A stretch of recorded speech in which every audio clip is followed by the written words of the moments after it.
네, 오늘 함께해 주실 전문가분 소개해 드리겠습니다. 오늘은 JYP홀딩스의 박성규 대표님과 함께 할게요. 대표님 안녕하세요. 네, 안녕하십니까. 네, 안녕하십니까. JYP홀딩스의 박성규입니다. 네. 대표님과 함께 이슈 시그널부터 출발해 보도록 할게요. 자, 저희가 부동산 토마토 TV라는 오픈 채팅방에서 여러분들의 실시간으로 소통을 하면서 궁금증을 해결해 드리고 있습니다. 자, 매주 금요일에는 저희 이슈 시그널에서도 오픈 채팅방에 올라온 질문들을 해결해 드리고 있는데요. 자, 이번에는요. 계획관리 지역 그리고 임야 등의 토지에 대해서 궁금해하신 분들이 있었어요. 그래서 오늘 대표님과 함께 그 부분에 대한 궁금증을 해결해 볼까 합니다. 네, 일단 오픈 채팅방에 올라온 상담 내용을 잠깐 설명드리면요. 네, 수원 왕갈비 통당님께서 제가 토지 투자에 관심이 있는데 섣불리 해서는 안 될 것 같고요. 계획관리 지역이나 임야 같은 토지에 대해 방송해 주시면 안 될까요? 라고 말씀하셨고요. 화성이나 시흥 쪽 토지가 궁금하네요. 라고 말씀을 하셨습니다. 또 늘 배고파님께서는 제가 최근에 화성이나 시흥, 광명, 과천 이런 지역 그린벨트 투자 권유를 받았는데요. 근데 다른 분들은 어떻게 생각하시는지 투자를 해도 될까요? 라고 상담 내용이 올라왔고요. 이 부분에 대해서 저희가 준비한 영상부터 먼저 보시겠습니다.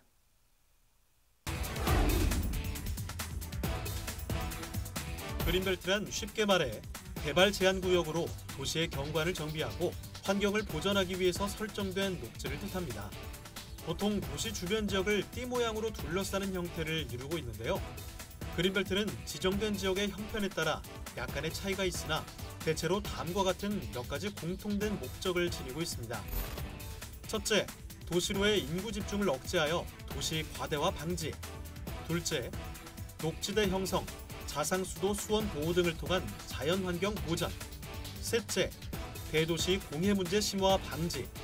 넷째, 위성도시의 무질서한 개발과 중심도시 연계화 방지. 다섯째, 안보상의 저해 요인 제거와 중요 시설물 보호. 그 중에서도 그린벨트의 가장 큰 이유는 난개발을 방지하는 목적이라고 할 수 있는데요. 하지만 그린벨트로 지정이 된다고 해서 영원히 묶이는 것은 아닙니다. 그린벨트가 가진 목적에 위배되지 않는다면 허가권자의 승인에 따라 개발 행위도 가능하고 정권이나 정책에 따라서 대규모로 풀릴 수 있는 지역이라 최근 투자 1순위로 올라서고 있는데요. 오늘은 부동산 시그널과 함께 그린벨트 투자에 대해서 더 자세히 알아보겠습니다. 네, 오픈 채팅방에 올라온 상담 내용을 가지고 매주 금요일 날 심층 분석을 해드리는 시간을 가져볼 텐데요. 자, 그린벨트 그리고 계획관리, 임야 투자에 대해서 먼저 우리 수원 왕갈비 통당님께서 올려주신 계획관리, 용도지역 그리고 임야의 투자 전략보다는 부동산 상식일 수 있겠는데요. 자, 계획관리 지역. 자, 부동산, 특히 토지는 지역, 구역, 용도가 어떻게 지정되느냐에 따라서 땅의 값어치가 틀려진다라고 좀 말씀 좀 드릴 수 있고요. 용도 지역을 보시면 지역, 도시 지역과 비도시 지역으로 나뉘게 되고요.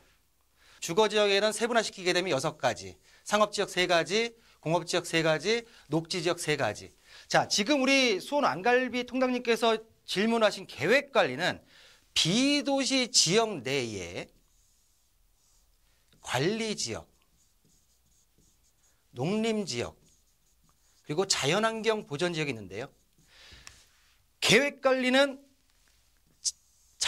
관리 지역 내에 계획관리, 그리고 생산관리, 보전관리로 세분화가 됩니다. 자, 계획관리라는 얘기는 뭐냐면 도시지역으로 편입될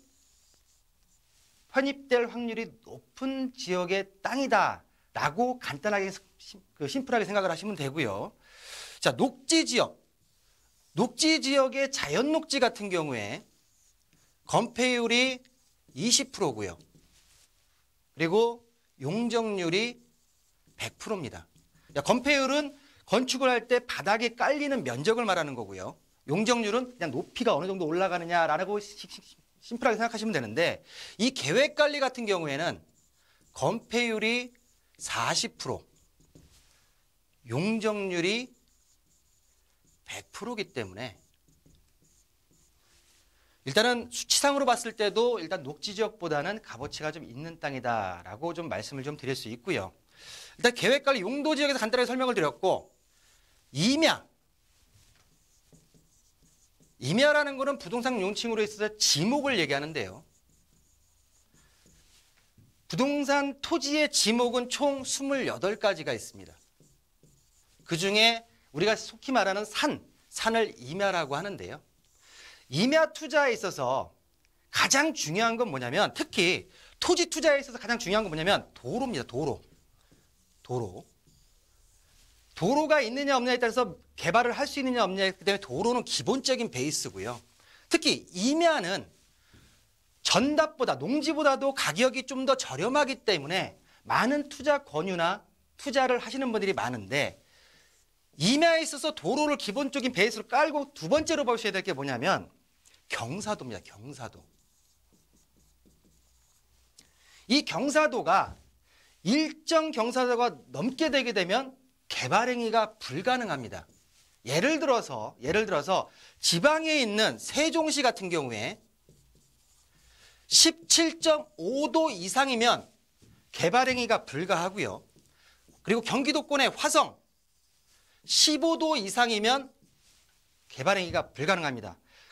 그러나 산악지대가 많은 강원도 쪽에 평창으로 가시게 되면 25도 이상이면 개발 행위가 불가능하다. 이내에서만 조건부 개발 행위가 가능하다. 그렇기 때문에 시 조례에 따라서 지역별로 다 틀리는 부분이 있기 때문에 이 부분을 유념하셔야 되고요. 그러면 임야를 투자할 때 그러면 이거를 경사도를 어떻게 확인해야 됩니까? 라고 하게 되면 시, 군, 지자체에 문의하시는 것도 있겠지만, 아니면 산림정보 시스템이 들어간다 하더라도 요즘에는 평균 경사도가 잘 안 나오더라고요. 그러면 간단하게 볼 수 있는 방법을 알려드리게 되면, 우리가 인터넷 지도에 들어가서 위성사진을 봐서 등고선이 납니다. 등고선, 임야의 등고선. 등고선의 하나하나의 큰 간격이 높이가 10m라고 보시면 되고요. 높이입니다.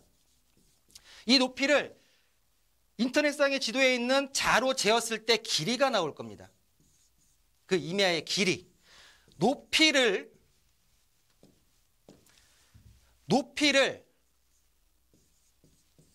길이로 나눈 다음에 곱하기 100을 하게 되면 경사율이 납니다. 경사율.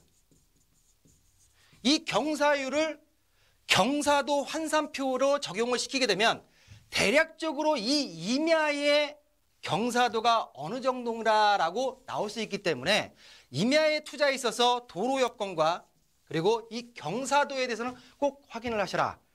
혹시라도 본인이 가지고 있는 앞으로 살 부분에 있어 경사도를 모르신다고 하게 되면, 이것도 잘 모르겠다 하시게 되면 저희한테 문의를 주시게 되면 그 부분 자체를 제가 풀어드리겠습니다. 자, 일단은 용도 지역과 지목 임야 투자에 있어서 중요한 부분 자체를 제가 말씀을 드렸고요. 자, 그 다음에 우리 늘 배고파님께서 그린벨트 투자, 요즘에 전화를 많이 받으실 겁니다. 수도권 내에 역세권이 개발된다, 신도시가 개발된다 해서 그린벨트 투자하게 되면 대박 날 것이다 라고 투자 권유를 많이 받으실 텐데요.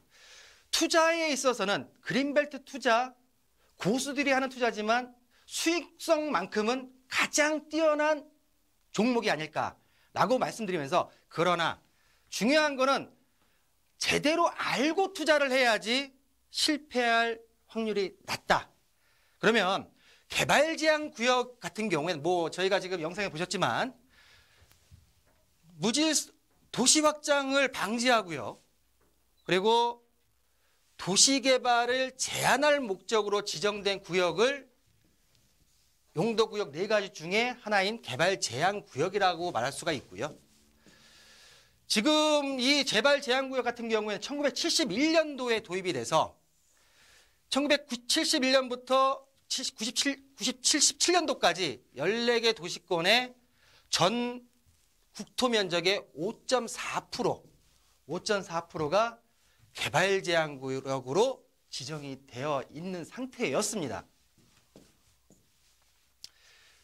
정권별 그린벨트에 대한 정책 추이를 보게 되면요. 1997년도까지는 그린벨트에 있어서 유지에만 집중을 했어요.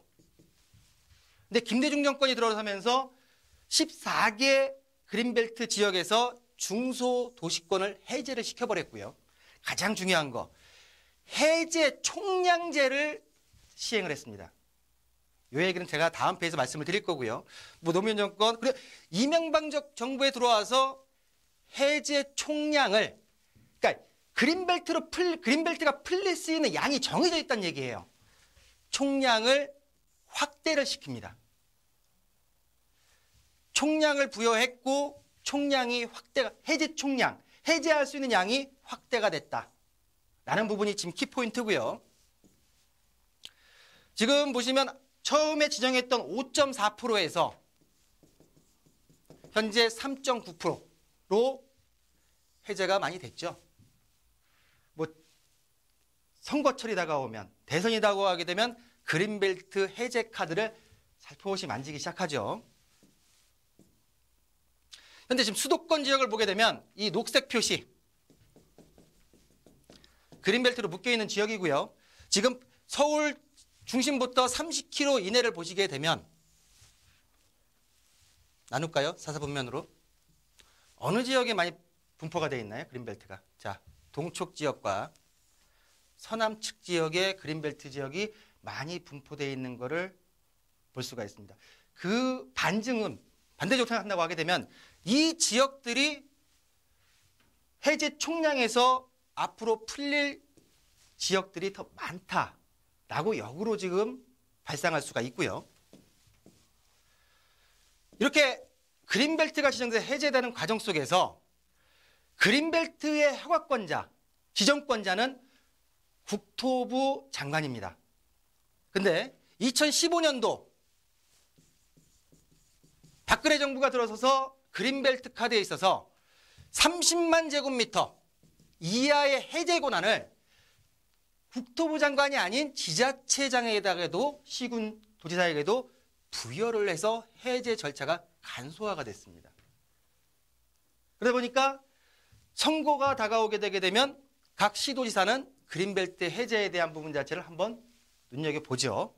또 마지막으로 보시게, 이쪽 밑에 내용을 보시게 되면 이 지금 개선 방안에 있어서 그린벨트 토지에 대한 매수 및 주민 지원 사업 강화로서 그린벨트의 투자 활성화를 기여시키겠다라고 하는 내용이 2015년도에 나온 그린벨트 규제 개선 방안이라고 말씀을 좀 드리고요. 그러면 현재 개발제한구역 지정 및 현황을, 해제 현황을 좀 보실 텐데요. 전체적으로 뭐 전체적인 개별 수도권만 지역을 일단 시험 본다고 하게 되면 1567km제곱미터에서 152제곱미터가 현재 해제가 됐고요. 현재 남아있는 거는 1414km제곱미터인데 평수로 환산하게 되면 남아있는 그린벨트의 평수는 4억 2,700여만 평입니다. 그럼 이 중에서 어느 정도, 아까 말씀드린 해제 총량이 어느 정도 남아있느냐가 가장 중요할 텐데요. 수도권 지역의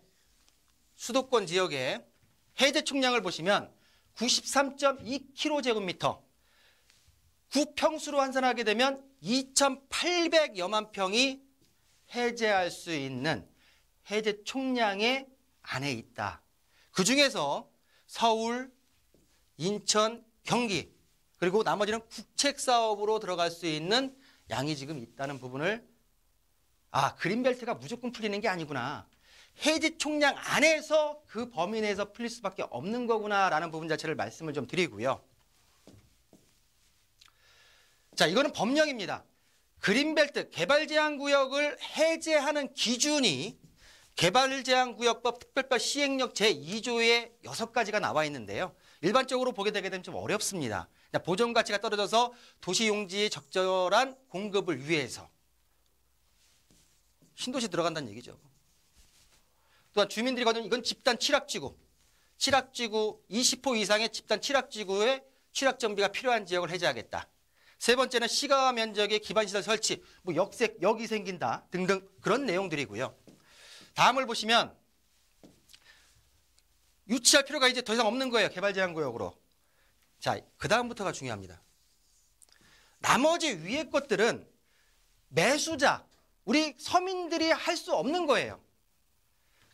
예를 들어서 이 지역이 되겠다. 주변한테 소개를 받고 될지 안 될지 모르는 상황에서 불확실성에서 투자가 들어가는 거고요. 요 지금 두 가지 같은 경우에는 잘만 따져보신다고 하게 되면 해제 요구를 할 수 있는 부분 자체가 있습니다.